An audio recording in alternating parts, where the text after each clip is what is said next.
Listen, across the country, there has been an outrageous outbreak of workers or staff neglecting, choosing to use irresponsibility, abuse, and mistreatment when it comes to child care. Okay? I don't know what's happening. We're getting ready to jump into this video. If you're new to the channel, subscribe to the channel.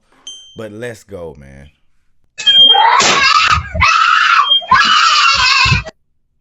Breaking news, a daycare worker is facing child mistreatment charges after allegedly tossing a 23-month-old toddler into the air, causing life-changing harm.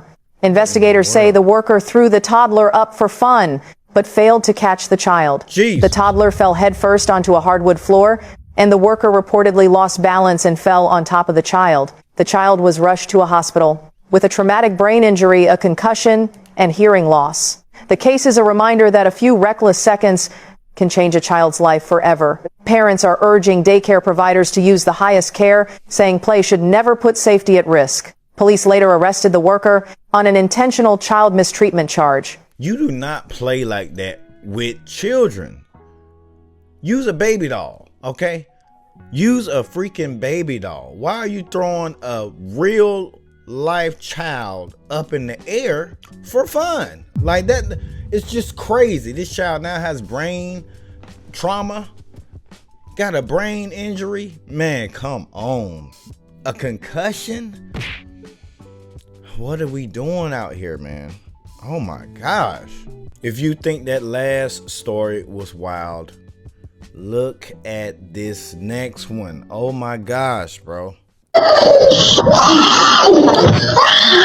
3-year-old autistic child died at a daycare center, and the truth uncovered by police is shocking. One day in May, after a long, busy day, Tara Williams went to pick up her son, Conrad Ashcroft, from daycare. However, staff told her that Conrad had fallen asleep after his nap.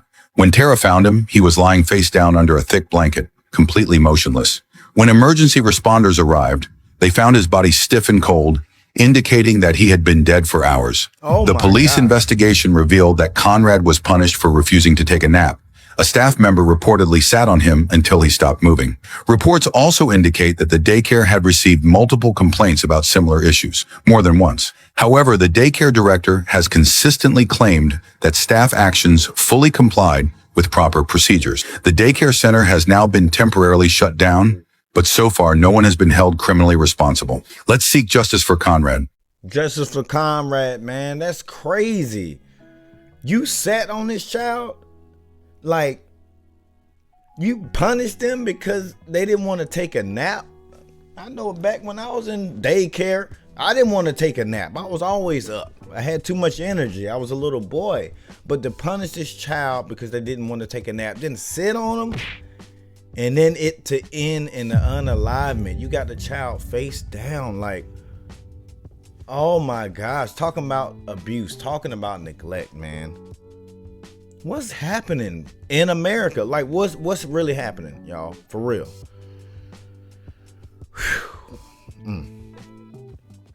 So this next video, a lot of opinions are split, okay? So let's see what side you guys are on. I'm gonna play this video. Let's go. The jury was shown gut-wrenching video of Faja during the bus ride, initially smiling. Then in video we won't show you, prosecutors say the little girl slides down and the harness on her wheelchair tragically strangles her. Prosecutors say as Faja struggled, Davila spent the entire time on her cell phone with her earbuds in, never looking back, checking social media and texting. Now, her attorney blaming Faja's sister who strapped her into the wheelchair and her mom for not doing it herself. It's the parents' responsibility to buckle the top and bottom harness. The parents, or I guess she delegated to her 14-year-old daughter that day, did put the top harness. She didn't put the bottom. And that's why the little girl slipped. But if that bottom harness was fastened, it wouldn't have happened. It was her fault for not doing her job. We did our job. We got my baby to the bus. She was strapped in, and that's a fact. So any discretion or any disbelief in that, then shame on you. I hate to say it.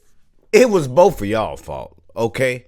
One for the family, you gotta make sure your child is secure and straight, especially when they have a disability, man. They can't do it for themselves. You gotta make sure they're straight. That's number one.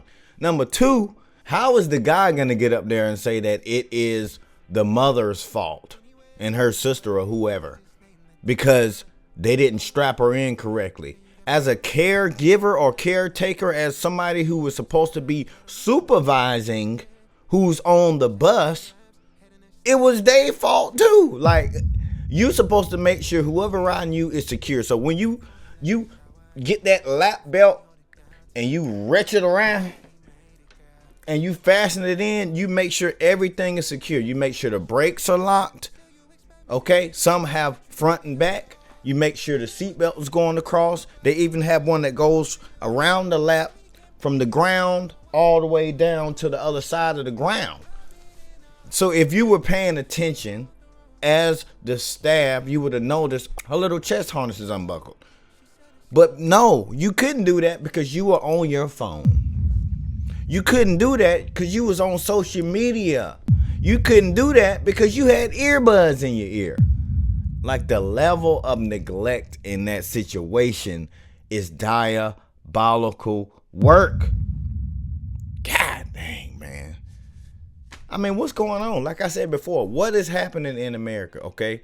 We're seeing way too many children abused, mental health patients, just normal kids with no disabilities. I mean, what the heck, bruh? Hold these people accountable. And then a lot of people say, oh, well, you know, you should do background checks. But then if you do a background check, then some people still slip through the cracks. So it's like, well, how do you find outstanding citizens who are really going to take care of your loved one and treat them the way that you would treat them, right? And just really care for them and not neglect them? How do you know who you're getting? You don't know. That's the problem. But not checking on them is a whole nother problem, okay? If you know you got kids who are autistic, disabled, kids who aren't any of that, just kids, period, make sure you check on them. In schools, make sure you check on them. On the buses, you got to make pop-ups at these rest homes, at these group homes, at these halfway houses, whatever. Day programs, you got to check on them because you really don't know what staff are doing. Everybody's not going to treat your child like you would treat your child, if that makes sense.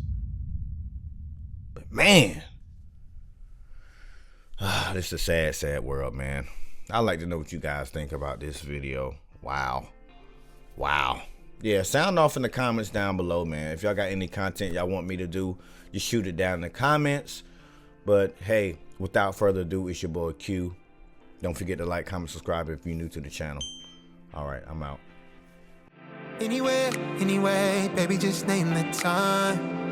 When I'ma come through, can you get me cruising on the moonlight? Top down, playing new sounds while the wind blows over it. Checking my maps, heading a stack, keep it intact. Do me a favor, girl. Can you keep it warm for me? Keep it on for me like a shower. I need it to run for me. Hold it down till I'm pulling up. I finally made it, girl. And I'm at the door, see you walking up to me. And you got something that's showing what's underneath. Still you expect me to make it do pleasantries. Baby, I'm yours. Love what you got on.